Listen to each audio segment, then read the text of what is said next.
Age and family history are two of the biggest risk factors for breast cancer. However, the disease doesn't always play by the rules. Fox 26 is your station for health, and Trina Hans, Grants and Compliance Manager for the Rose, is here to talk to us more about this. Thank you so much for joining us this morning. Absolutely. Thanks for having us. And the Rose really makes sure that women, regardless of insurance status or anything like that, can really get the services that they would need. So how many breast cancer cases are we starting to see with women under the age of 40?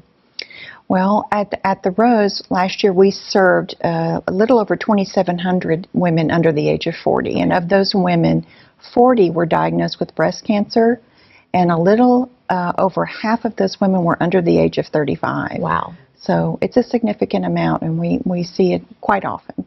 And, you know, typically for these cases, people think, oh, well, if I don't have a history of breast cancer in my family, I might not be at risk. So in some of these cases, I mean, how many of them actually had a history of breast cancer?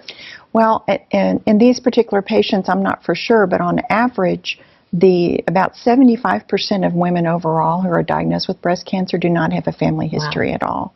And that's something that's very surprising to a lot of people, because they automatically think, well, if I don't have it in my family, I must not be at risk, and that's just not the case. So we all have to be very vigilant about making sure that we're getting our screening and being educated about that process. And early detection is really one of the biggest things with all of this, right? Absolutely. The earlier breast cancer can be detected, there's a 98% chance of long-term survival. And so it's very, very important to get your screening and to do your monthly exams to make sure that you can identify breast cancers very early. And so when you're talking about the monthly exams, are those the self-exams that are certainly recommended? Correct. Okay. And the screening mammograms we recommend annually. Okay. And how early should a woman start getting a mammogram?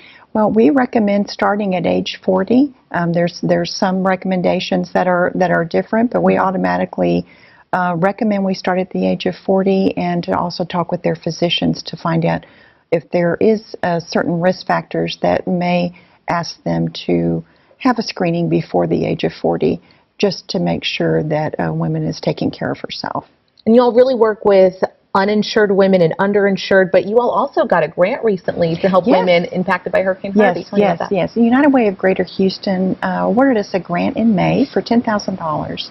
And this will help 50 uninsured women who need access to screening and diagnostic care.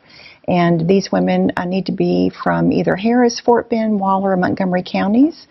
And we have about 4 more months left to use this funding, so we're encouraging women who need assistance to please contact the Rose so that we can make sure this funding is used for those women. Well, if you're out there watching and that applies to you, certainly get in touch with them so that they can help out. Thank you so much for joining us this morning. Thanks for having us. We appreciate it.